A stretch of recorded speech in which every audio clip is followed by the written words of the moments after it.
My cheating wife tried to pin her affair baby on me. I sued for paternity fraud, moved on. John Harkness valued honor, duty, integrity. Growing up in a small town, he learned the importance of hard work, while helping his father at the family auto repair shop. His father, a Korean War veteran, instilled in him a deep respect for service, which John carried throughout his life. After high school, John joined the Marines, quickly earning a reputation for toughness and leadership. John's life changed when he met Julie, a paralegal. They fell in love, married, built a life based on love and trust. But when the Vietnam War started, John felt compelled to serve. Despite being in the reserves, he volunteered for deployment. Putting their plans to start a family on hold, though Julie was supportive, it weighed heavily on both of them.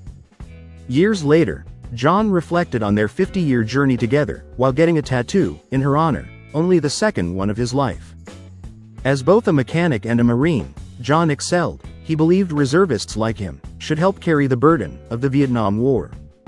Even though they weren't being called up, due to the high number of draftees, in March 1967, after 3 years of marriage and buying a house.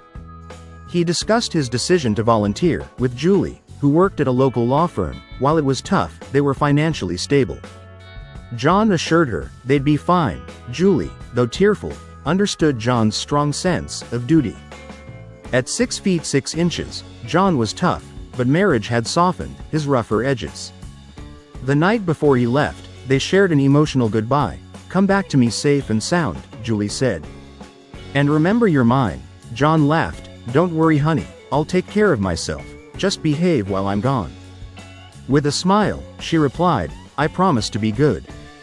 Before leaving for Vietnam, John updated his will, arranged for part of his $406 monthly salary as an E4 to go toward their mortgage. Half of his pay covered the house, and a quarter went into their joint account for utilities. John figured he wouldn't need much and hoped hazard pay would cover any extra expenses. He did, however, get one indulgence before leaving, a tattoo of a knife with the words "Death before dishonor." He considered getting a rose with a name, but remembered his father's advice and decided against it. In Vietnam, John was assigned as a fire team commander in a Marine battalion. Although the regular Marines were initially skeptical of him as a reservist, he quickly earned their respect in battle. Unlike some soldiers, John avoided the local women, not only because he was happily married, but also due to fear of diseases. "Come on man, it's Vietnam," Harker, a fellow corporal, teased him. John showed him a picture of Julie. "Not with her waiting for me," he replied. Harker laughed. "Beautiful, but you know John, already with her," referring to the slang for men who seduced military wives. John shook his head. "Not Julie, she'd never do that." As the weeks passed, John wrote to Julie often and cherished her letters, reading them over and over. Her letters, which had initially come every 2 weeks, became less frequent. John didn't worry at first, thinking the delays were due to their unit's movements. But it seemed strange that he heard from his parents more often than from her. One day, John received photos of Julie in a swimsuit, but he didn't recognize the swimsuit or know who took the pictures. He brushed it off, focusing on the war and his duties.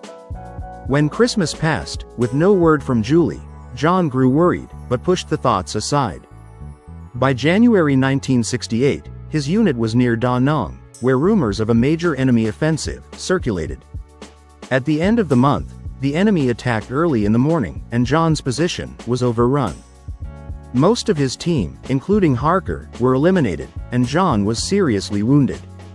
He was evacuated to a naval hospital in Da Nang, then transferred to San Francisco.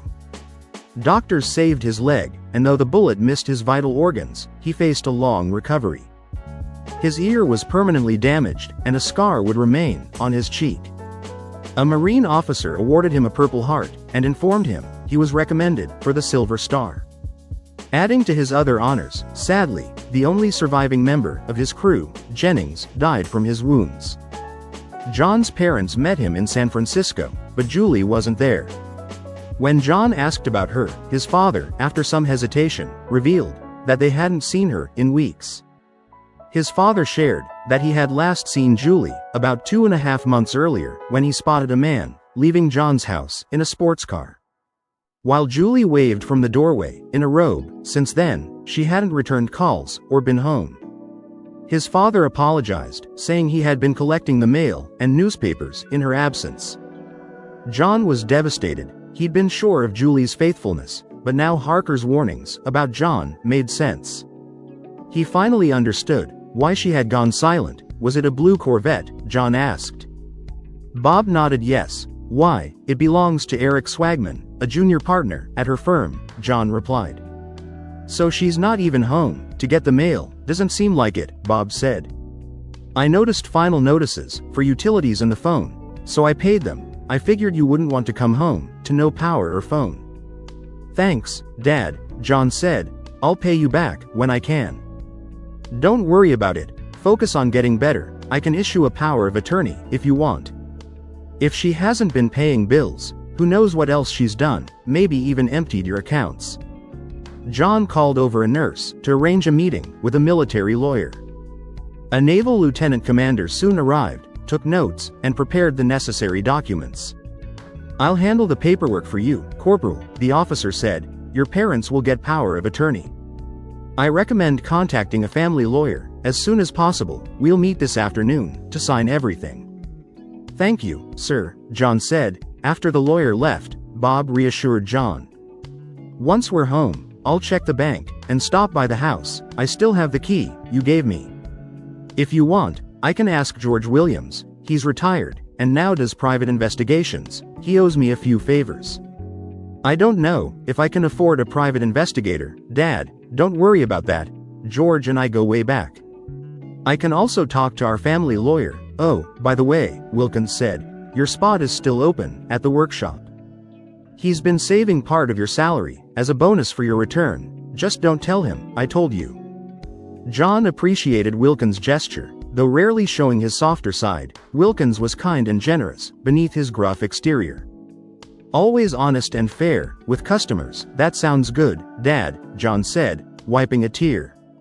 He silently cursed Julie. His parents hugged him. Everything will be fine, son, his mother reassured him. We'll handle it. A couple of hours later, the lawyer returned with the notary. After the documents were signed, John's parents left, promising to call with any updates.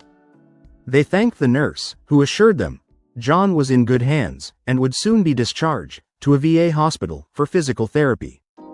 Left alone, John finally slept, but his dreams weren't of Julie. He saw the Marines from his fire team. Disfigured but sitting around a fire, talking as they used to. I'm sorry, I couldn't bring you with me, John said. Harker smiled, lighting a cigarette. It's okay, Corporal, you did your best. Besides, there's no Charlie, where we are now. Jennings nodded. Harker's right. I'm just surprised any of us made it out of there. Yeah, Johansson chimed in. It was only 10,000 of them against the 4 of us, right? Tro laughed. I think we took down about 9,000 of them. The others laughed, but Harker grew serious. You've got another battle ahead, brother. We all know it. And about John. Yeah, I was kidding back then. But you need to deal with him. The others grunted in agreement. We may not be with you in person, but we're with you in spirit, Johansson added. Thanks, guys, John said. Harker replied with a smile. See you. John woke up in a sweat. The dream felt so real, especially Harker's words. He knew someone would pay, but he needed more information first.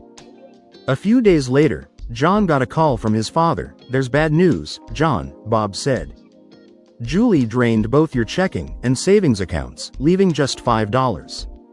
She also withdrew $854 from her own account 2 months ago, all in cash. The only money that came in was your military pay, which she withdrew after each payday. Okay, Dad, John replied. You have power of attorney. Take her name off the account. We don't have credit cards, so that's one less thing to worry about. I'll handle it. I also checked the house. It's a mess. Food is rotting. Dishes are piled up, and it smells awful. She took everything except her wedding dress, our album, and her rings, which I found thrown in the bathroom trash. At least the house is still standing, John said. Yes, but the bed's filthy. I bet she brought her lover here.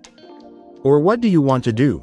Get rid of it, John said. Break it down and toss it. I'll sleep on a cot, if I have to.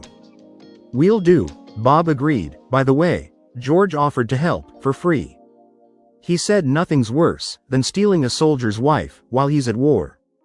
I also found a lawyer who will handle your divorce at no charge. He can't stand swagmen. George suggests we change the locks, and I agree. Yeah, go ahead with that, John said. How are you holding up? Bob asked. I'm fine, really, John replied. Bob asked, knowing his son well, who you trying to convince, me or yourself? Dad, you lost people in battle, right? Of course. John realized it was a foolish question. His father, a second lieutenant in the 1st Marine Regiment under Colonel Chesty Puller, had fought in the Battle of Chosin Reservoir in 1950. He knew all about combat loss and loss. Yes, son, I did, Bob replied. Have you ever had dreams where they talk to you? John asked. Yeah, almost every night at first. They fade over time, Bob said. Did you ever get over it? You never fully get over it. It becomes part of you. You learn to live with it, or it will consume you, Bob answered. The next 2 weeks passed quickly for John. His parents called almost daily with updates on Julie. She had moved in with Eric Swagman and was pregnant by him. Their relationship was an open secret. At work, John's lawyer, Mike McGregor, filed for divorce on grounds of infidelity and abandonment. Along with a domestic violence suit against Eric, Mike also pursued legal action against Julie's employer for violating their moral code, and considered filing complaints with the state bar based on evidence George had gathered. Julie was furious when she found out she no longer had access to John's military paycheck account. She called John's parents in a rage, but they told her to ask Eric for money. She was also upset when her house keys didn't work, but they reminded her she no longer lived there. John found this amusing and focused on his physical and psychological therapy. Physically, John's wounds were healing, and he was learning to walk with a cane and crutch. Psychologically, he struggled with both the loss of his Marines and the betrayal by his wife. When his cast was removed, he asked the doctor about driving, and the doctor said he could, as long as it was an automatic. As John was wheeled back to his room, he noticed an orderly hanging up his uniform, now with sergeant stripes. The doctor entered and explained, "You've been promoted, sergeant, and you're discharged. You'll continue physical therapy at a VA near home, but don't put too much strain on your leg for now. Let's get you into your uniform, and we'll head to the break room." John found his freshly laundered uniform, with corporal stripes still on it. After getting dressed, the nurse helped him with his boots, polished to a shine. Using a cane, John was led to his wheelchair and taken to the break room. To his surprise, his parents, doctors, nurses, and Lieutenant Colonel Arvin Johnson, his reserve battalion commander, were waiting. The colonel motioned for John to come forward. John surprised everyone by standing with his cane. Lieutenant Colonel Johnson smiled, shaking his hand. He then read a promotion order, officially appointing John as a sergeant in the Marine Corps Reserves, adding, "And may God have mercy on your soul," which drew laughter. John's parents proudly removed his old stripes and attached the new ones. Then Lieutenant Colonel Johnson read another citation, presenting John with the Silver Star for his bravery during the Tet Offensive in Vietnam. On January 30, 1968, Corporal Harkness had led his small team of Marines in battle against overwhelming enemy forces near Da Nang, continuing to fight despite being wounded and ordering his men to hold their ground. His leadership and courage had significantly contributed to the defense of Da Nang, earning him the Silver Star. Lieutenant Colonel Johnson placed the Silver Star medal on John's chest and shook his hand.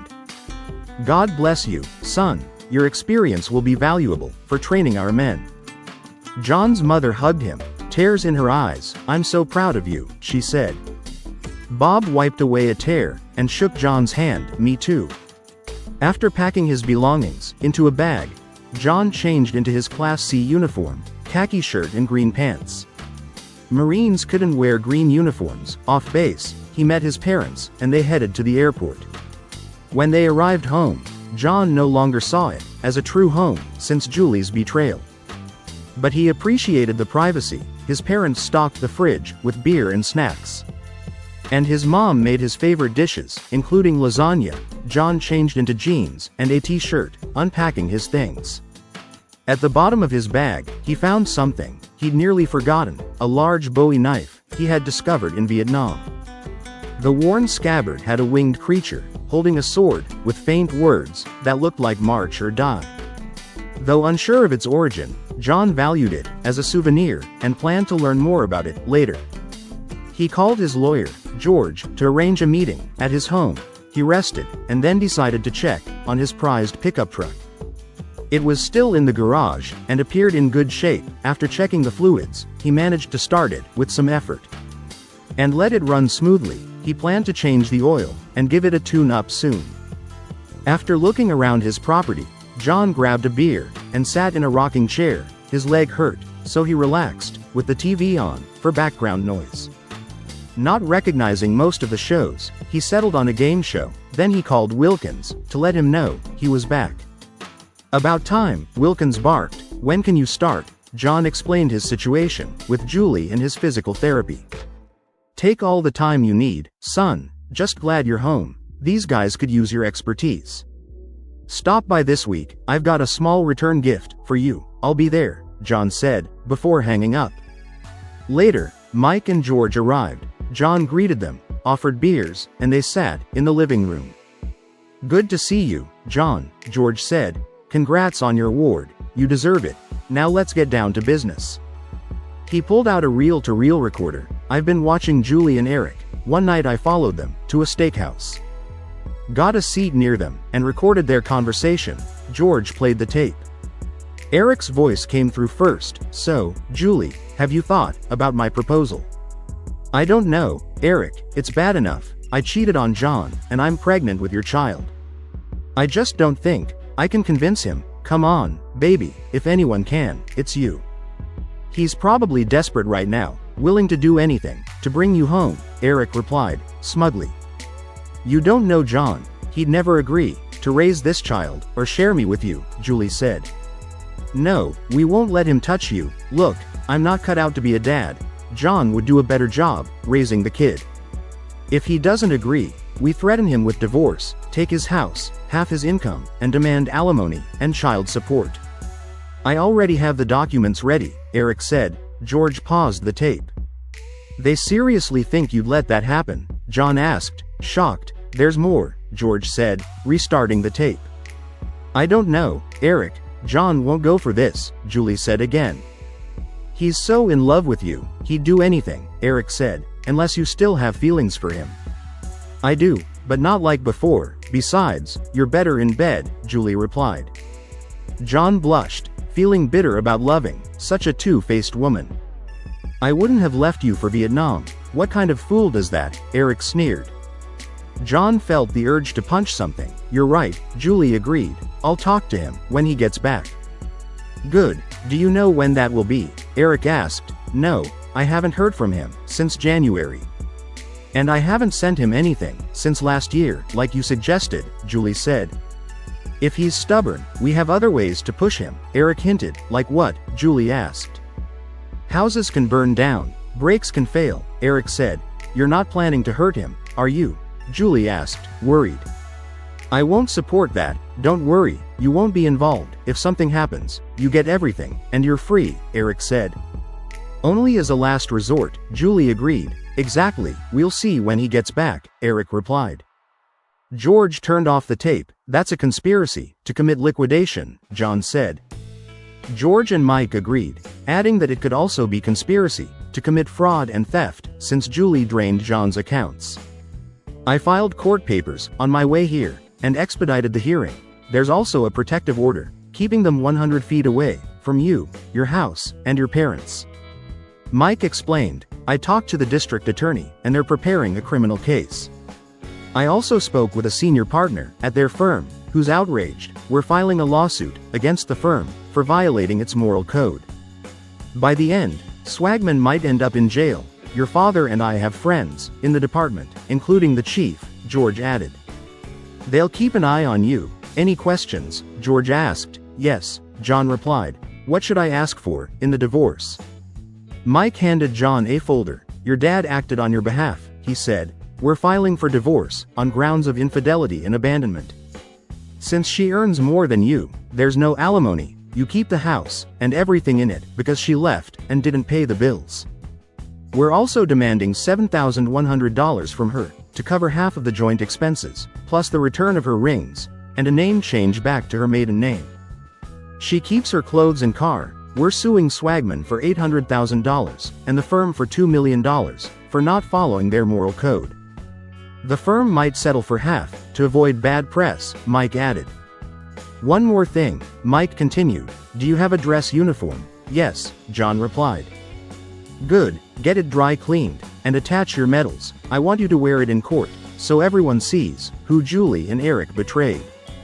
I have a surprise for them, but I'll reveal it later, just let me know when, Mike said.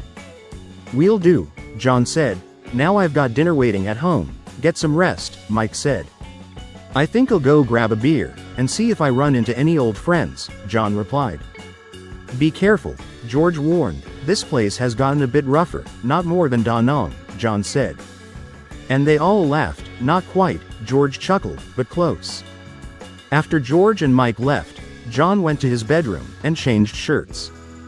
He thought about the knife, grabbed it, and hoped to meet a friend, who was knowledgeable about knives. He locked the house, walked to the garage, and started his truck. Damn, this feels good, he thought, as the truck roared to life. He pulled out, and headed to one of his old spots, stopping for gas, on the way. He parked in front of the bar, like usual, and looked around. George was right. The area had become a bit more dangerous, since he was last there. Damn, he thought, I've seen worse. He walked into the bar, through a cloud of cigarette smoke. After grabbing a beer, he looked around, searching for familiar faces, but saw no one. The place where regulars like him, once hung out for a chat over beer, now seemed like a gathering spot for gangsters. He finished his beer, and headed back to his truck. As he passed an alley, he thought he heard a woman, screaming for help. He stopped and listened. The scream echoed through the alley. Please stop, a woman's voice cried. He heard laughter and swearing. As his eyes adjusted to the darkness, he spotted the source of the sounds. A young woman was surrounded by 5 or 6 skinny men. From where he stood, he could tell they would hurt her if no one stepped in. John reached into his truck, and grabbed a tool for protection. He slid it into the back of his belt, and crept toward the woman, leaving his cane behind, knowing he'd need both hands. As he got closer, he saw one of the men grab the woman's dress, and tear it, exposing her body, as she screamed. It was time to act. Hey, John shouted, leave the woman alone. Didn't you hear her? She said stop. The men froze, and stared at John, unsure of what to make of the scarred white guy, standing in their alley. One of them cautiously approached. Or what? He asked, pulling out a switchblade, and flicking it open, assuming John would back down. John smiled and laughed. He reached back, and pulled out his own knife, and the smaller man's eyes widened, in fear.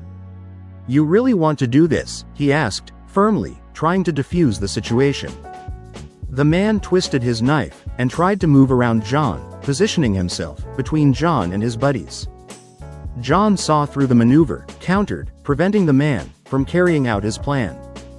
The gangster charged with his knife. John dodged, grabbed the man's wrist, and with a swift move, the knife fell from his hand, as he cried out in pain. John quickly reacted, dodging the incoming attack, and with a swift movement, managed to disarm the man, sending him stumbling to the ground. The rest of the group, confused and shaken, began to back away. They'd never seen a knife that size, and they definitely hadn't seen anyone take down their friend like that. As especially not a white guy, most of them scattered, but 2 stayed behind, to face John. Unfortunately, John didn't see or hear the man, coming up from behind, with a large wooden board, a nail sticking out of it. Look out behind you, the woman screamed. John turned just in time, to see the board swing toward him, and everything went black. As it punched the side of his head, he collapsed, bracing for another shot, but the man dropped the weapon, and fled. As red and blue lights flashed, at the alley's entrance, John sat up slowly, as a cop approached him. Damn it, the cop said. Didn't George warn you, this was a rough area? Yeah, John muttered, holding his head, I guess I'm too stubborn to listen. The cop surveyed the scene and told his partner to call for a couple of ambulances. He grabbed 2 more pairs of handcuffs, went over to the men lying on the ground, and cuffed them. Returning to John, he spotted the large knife beside him. Now that's a knife, the officer said, picking it up. Where'd you get this? I picked it up in Vietnam, John replied. Hand it over, the officer said, got a case for it. John pulled out the leather sheath and handed it to him. The officer examined it closely. Foreign Legion, seriously, he asked. Marines, John said, just got back. I know you were in the Marines, John, I'm talking about the markings on the sheath. That symbol means French Foreign Legion. And the words under it mean march or die. This isn't standard issue. I bet it belonged to a French soldier once. He handed the knife back to John. Better store this somewhere safe, before a tough cop confiscates it. Maybe hang it up in a frame. John nodded. Yeah, I'll do that. The woman, visibly shaken, approached the officer. Please don't arrest him, officer, she said. He saved my life. Those men were going to hurt me. The officer looked at her torn dress. It's all right, ma'am, he's not under arrest, but he'll need to see a doctor, and we'll need your statement. I'll take him to the in my car, and give my statement there. Is that okay? She asked. The cop thought for a moment, and then agreed. All right, miss, you can follow me to the hospital, he said, calling over to his partner, who approached quickly. Another officer glanced at the handcuffed men on the ground and whistled. Damn, he said. Isn't this Juan Mendoza, the gang leader we've been hearing about? The first cop nodded. Yeah, that's him. And this guy took out all 3 of them, the second cop asked. The first cop nodded again. Seems like it, he replied. Damn, the second cop muttered. By then 2 ambulances had arrived, and the paramedics were loading the gang members onto stretchers. The first cop helped John to his feet. You didn't get enough of this stuff in Vietnam? He asked, with a grin. John laughed, though it hurt. Apparently not, he said. All I wanted was to have a beer with my friends. Well, this young lady will take you to the Hand over your keys. My partner will drive your truck home. And I'll pick him up after we're done at the hospital, the cop said, pointing at John. And stay away from this place. It's not what it used to be. The regulars hang out at Rockwood, on the other side of town now. Thanks, officer, I'll keep that in mind, John said. He followed the young woman, who introduced herself as Amelia Simmons, to her small Dodge Dart. Aren't you the guy who earned the Silver Star in Vietnam? She asked, on the way to the hospital. Yeah, he replied. How do you know about that? Who doesn't? It was all over the news today, she said. But what are you doing here? Shouldn't you be home, with your wife or something? John couldn't hold back, and started crying quietly. He didn't know what hurt more, Julie's betrayal, or the fact that strangers seemed to care more about him than his own wife. Sorry, Amelia said. I didn't mean to upset you. What happened? John gave her the short version of his marriage ending. And she began to cry too. She pulled into the parking lot, found a space, and hugged him. That's awful, she said. That woman doesn't deserve you. Tears streamed down her face. John looked at her and asked, why are you crying? Those men were going to hurt, or even eliminate me. But you stepped in, when you could have died. You don't even know me, yet you were willing to risk your life, for me, she cried. I can never repay you for that. John hugged her back. You don't owe me anything, he said. No, I do. I owe you everything. You saved my life, even when you were already hurting. So I'll do the same for you. No matter how long it takes, I'll help heal your broken heart, she said. I promise no one will hurt you again, not like she did. You don't even know me, John said. And you didn't know me either, she replied, but after tonight, I know all I need to. John Harkness, you're my hero, my knight in shining armor. I want to take care of you, hold you, and fill the emptiness in your heart. Please let me. John considered her words. He looked into her eyes, and saw only love, no deceit. There was a beauty in her he couldn't quite describe, perhaps because of all the pain from Julie. In the back of his mind, he heard Harker's voice, come on, Corporal, sorry, Sergeant. John smiled, though Amelia didn't know why. Okay, he said, kissing her gently. She hugged him tightly. "You won't regret this, John, I promise," she said. They entered the emergency room, where the officer was waiting, while the doctor examined John and Amelia. The doctor cleaned John's cheek wound, and took X-rays. After reviewing the images, he looked at John. "You must have a jaw made of steel," the doctor said. Amelia was fine as well. John gave his statement about the evening's events, and the officer seemed satisfied. "John," the cop said, "Amelia's a good girl, but she's had it rough. Her parents died in a car crash a few years back, and she's been on her own. Her last boyfriend was abusive. She finally left him, but now she's homeless, and has been living in her car for 3 days. I know you've got your own problems, but maybe you could help her out. Maybe you both can help each other."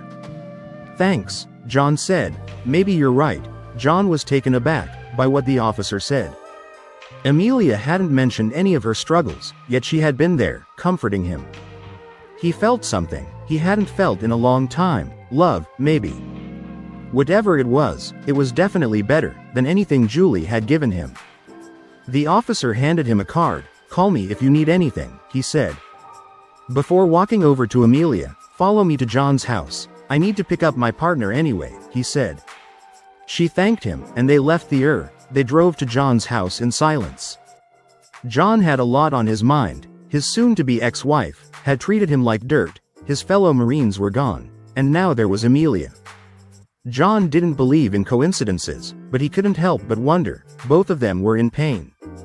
But each had set their pain aside to help and comfort the other. They finally arrived at John's house. And after the officers left, he invited her inside. "It's okay, Amelia, I don't bite. It's way more comfortable here than in your car." "I don't want to impose," she replied. John grabbed one of her bags from the car. "Nonsense," he said. "It's no imposition. I've got a spare room, and it's a lot safer, a CD, than sleeping in your car at a rest stop." "Okay," she said. "You're probably right." Once Amelia's things were set up in the guest room, John invited her into the living room and offered her a cup of coffee. She accepted and settled on the couch. While making coffee for both of them, they swapped stories. John told Amelia about his marriage and time in Vietnam, and Amelia shared her life story. John learned that her parents were hardworking, but had struggled financially. They died in a car accident while they were living in an apartment, leaving Amelia with nothing. She sold what little she had, but ended up on the streets. The small savings her parents left behind went toward their final expenses. After losing her job as a secretary, when her boss moved, she found work as a waitress at a diner near the alley, where she was attacked. She earned just enough to share an apartment with a friend, but when her friend moved to another state, Amelia couldn't afford the rent alone. She dated a man briefly, but he became violent when she refused his advances, so she left and returned to sleeping in her car. Hoping to save enough to rent a room. "Why don't you stay here?" John asked. "I can't take advantage of your kindness like that," she said.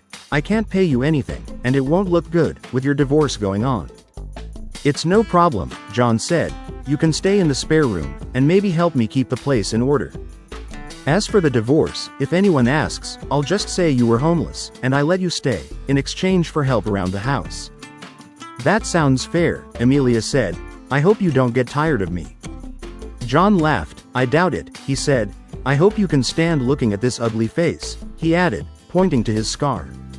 She gently ran her fingers over his scar and ear. "I can handle it," she said. "Actually, I think it makes you look tough, like someone who doesn't take crap from anyone." John chuckled. "Flattery will get you far. By the way, things might get a little hectic here for the next couple of days," he said. "Julie and her lover are getting their papers tomorrow morning, so I expect the phone will start ringing around 9 a.m. I also have some errands I want to run. Want to join me?" "Of course," she said. "I've got a few days off." "Well, I don't know about you, but I'm exhausted, and my leg is starting to hurt. I'm heading to bed," John said. "I'll come with you, if that's all right," she said, following him down the hallway. "Do you mind if I sleep with you tonight?" "No sex, I just need someone to hold me." "Of course," he replied. "I promise to behave." She smiled, and went to the bathroom to shower and change, while John got ready for bed. He was already under the covers when she returned, wearing a long t-shirt and underwear. She slid under the blanket, and he instinctively wrapped his arms around her. She placed her hand on his chest, and rested her head on his shoulder. She feels so good, John thought. They fell asleep, and woke up the next morning, with John still holding Amelia. His hand on her bare bosom, he quickly pulled away, startling her. Sorry, he said. Amelia smiled. They showered, and got ready for the day. While Amelia prepared breakfast, John got dressed. At 9:20 a.m., the phone rang. What the hell is this, John? Julie yelled. I don't want a divorce, and what's all this about cheating and abandonment? I don't care what you want now, Julie, John replied. You moved out, refused to pay the bills, stole thousands, slept with Eric Swagman. Moved in with him, and now you're pregnant with his baby, or someone else's. Does that clear things up? I didn't know you were back, John, or I would have come to you, she said. Nonsense, it was all over the news. People I don't even know welcomed me home, but not you. You were too busy cheating with your boyfriend to care about your husband, he said. You don't understand, John. I still love you, she cried. No you don't, Julie. I haven't heard from you since last year. I found out everything from my parents when they visited me in the hospital after I got shot. You didn't even send me a card. How can you claim you love me when you're carrying someone else's child? But I love you, John, she insisted. No you don't, he said, sharply. What did you tell him when you talked about me raising your child? How do you know what I said? She asked, crying. He had never spoken to her like this before. Do you really mean it? Just sign the damn papers and get it over with. We're done, and I'll take your boyfriend down with you. Suddenly Eric picked up the phone. Listen, asshole, I'll bury you, he threatened. I don't think so, idiot. Tougher men than you have tried, and ended up 6 feet under. You want to go up against me?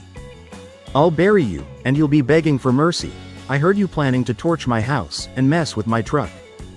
Try it, and I promise you, you'll regret it. You'll be lucky not to end up in prison, John replied. We'll see, Eric shot back. Julie got back on the phone. John, please, let's talk this through. There's no need for a divorce. Eric and I have a proposal for you, she said. If you want to talk to my lawyer, John responded. Here's my proposal. Go to hell and die. He hung up and punched the wall. Damn her, he yelled. Amelia came up and hugged him. It's okay, John, she's had it coming. They both did. Let your lawyer handle this. That's why you pay him. Calm down, please, she said. How can she say she loves me after everything she's done? John asked. I don't know, John, Amelia replied. It's obvious she's not in her right mind. Come on, didn't you say we had things to do today? Let's get going. You're right, he said. What's first on the list? She asked. I need to visit my civilian boss, get my dress uniform dry cleaned, and have the medals pinned on it. Then buy parts for the truck, and do some maintenance, he replied. Let's get to it, she said. We've got a busy day, but first I'll call my lawyer, John added. Amelia agreed, and John made the call. Telling Mike about Julie's earlier call. Yeah, I figured she'd lose it, Mike said, and Swagman looked ready to break something. I'll be curious to see what they come up with. By the way, I talked to Lee. He's meeting with the senior partners and board this afternoon. Also, make sure your dress uniform is ready. Trial's next Friday.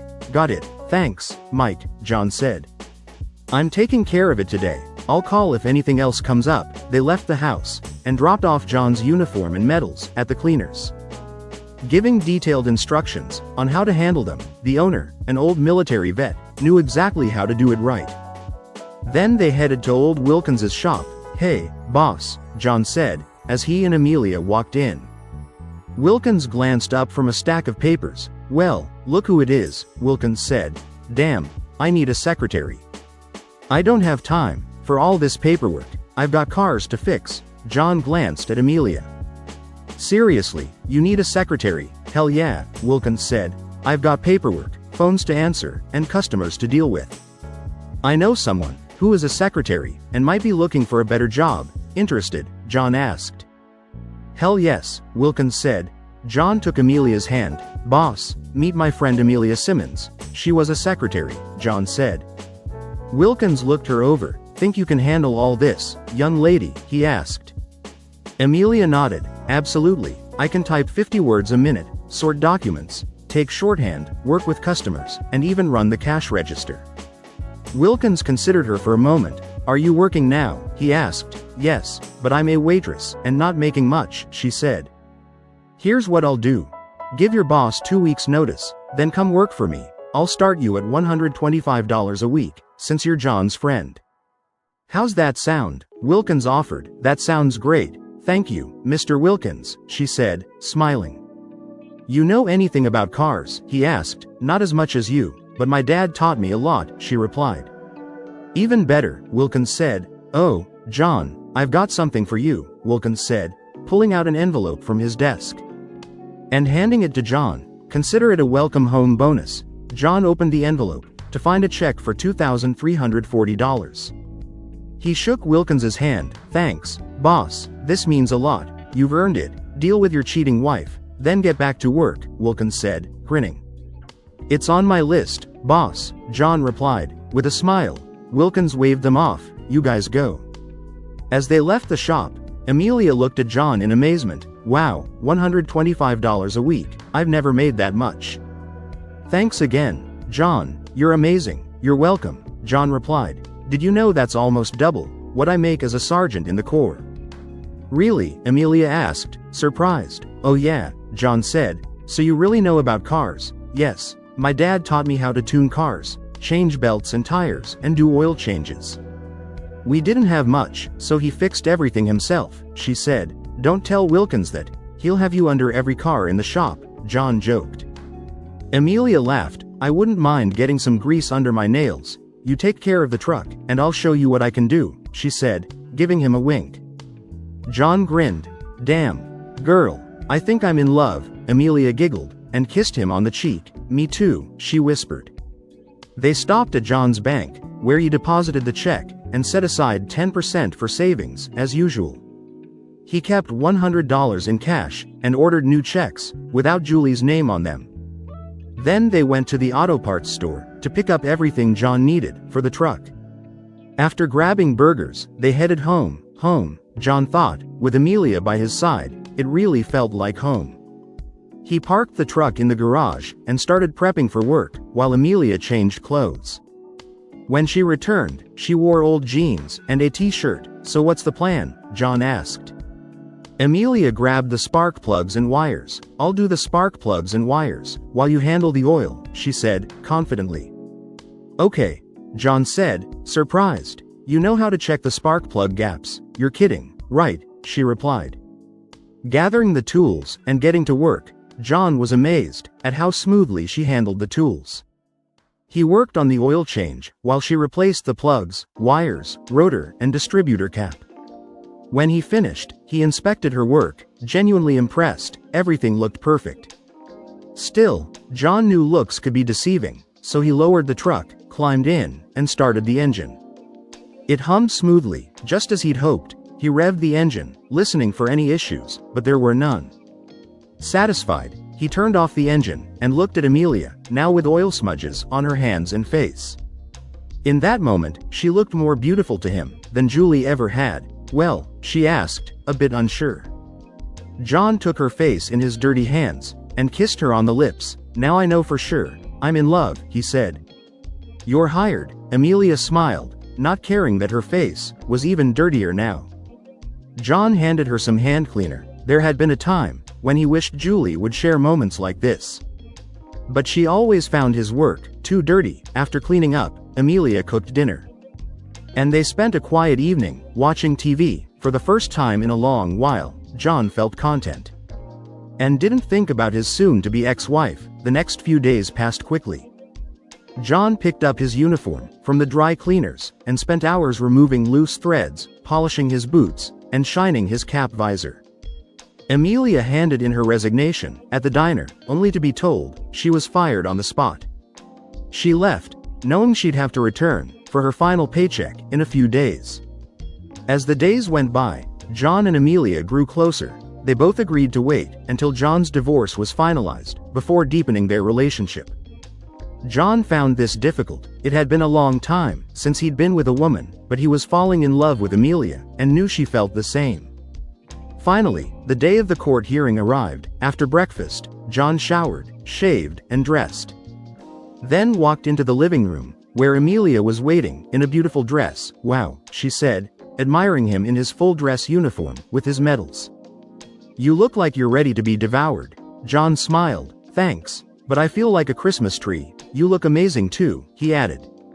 At the courthouse, they were greeted by 14 uniformed Marines, from John's unit, including Lieutenant Colonel Johnson and Sergeant Major Roberts. After introductions, they went inside, where the Marines filled 2 rows of the courtroom. John joined his lawyer, Mike, at the table, while his parents sat with the Marines. John glanced over at Julie and Eric. At the other table, Julie's eyes widened, at the sight of the man she had betrayed. While Eric smirked, resting his hand on Julie's pregnant belly. Julie hadn't noticed Amelia yet. The judge entered, and the bailiff instructed everyone to stand. Once seated, the judge noticed the Marines, and asked, "What brings you here today?" "Gentlemen," Lieutenant Johnson stood, "Your Honor, we're here to support Sergeant Harkness. And if necessary, testify to his character." The judge nodded, with a smile. "Thank you, Colonel. I don't think it'll be needed, but I appreciate the gesture." The Marines remained silent, glaring at Julie and Eric throughout the proceedings. As Mike predicted, the case went smoothly.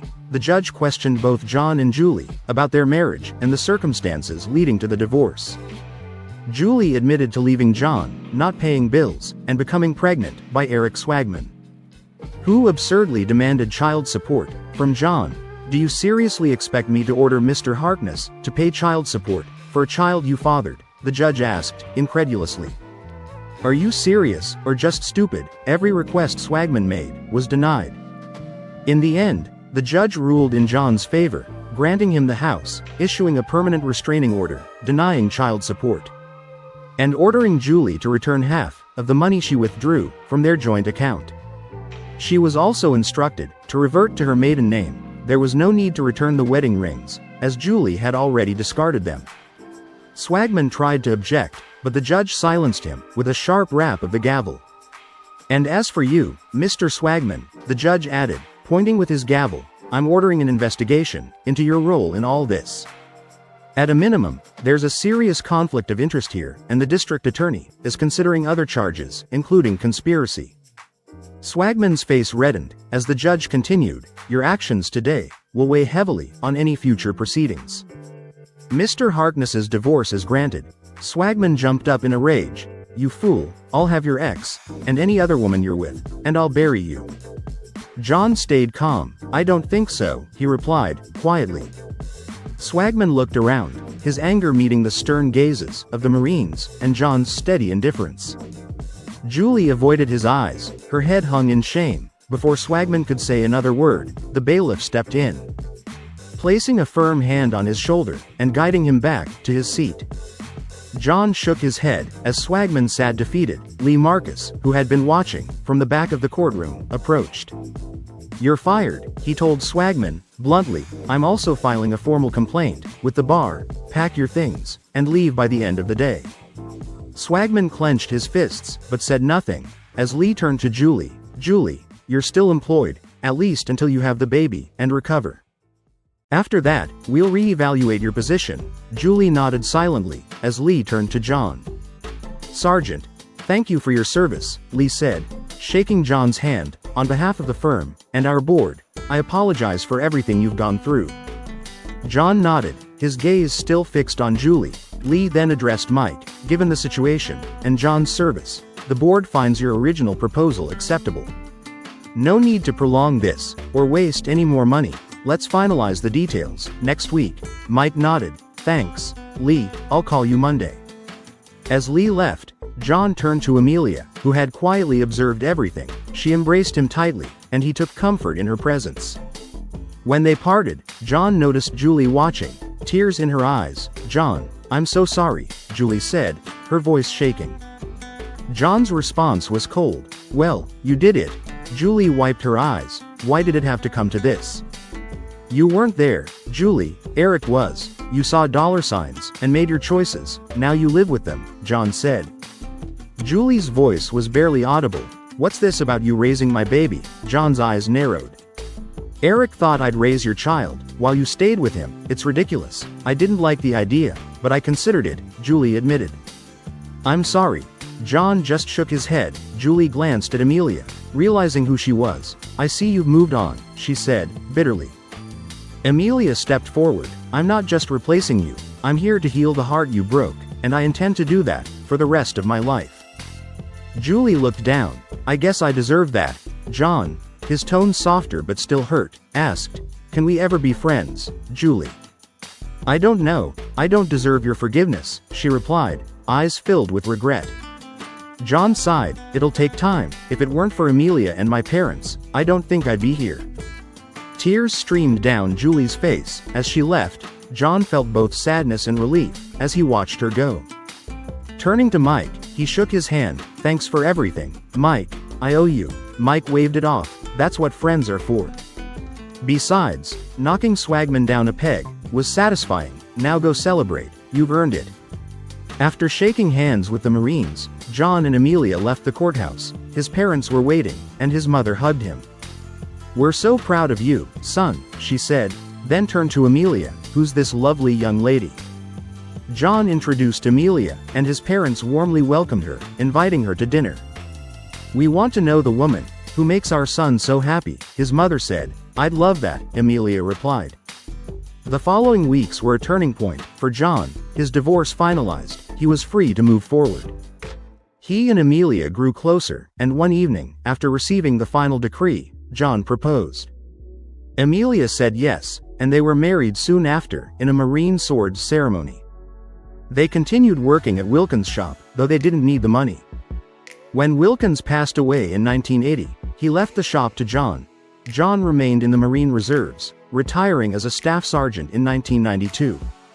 A year after returning from Operation Desert Storm, though he still dreamed of his Vietnam comrades, John learned to cope, just like his father had. He and Amelia ran the shop until their retirement in 2008, passing it to their two sons. Life was peaceful until one evening years later, when John spotted a tattoo design in a parlor window. It was a rose, similar to one he had seen in Vietnam, with space for a name. On a whim, John led Amelia into the shop. What are you doing? She asked. I almost got this tattoo, with Julie's name back in Vietnam. Now I want yours, above my heart, where it belongs, John said. Amelia's eyes filled with tears. But why? Because you healed my heart, and I want the world to know how much I love you, John replied. The tattoo artist looked at John skeptically. You sure, old man? John chuckled, taking off his shirt. Absolutely. Amelia, still holding his hand, asked, won't it hurt? Yeah, like hell, John grinned, but it'll be worth it. As the needle buzzed to life, John smiled, knowing the pain was nothing compared to the love he'd found.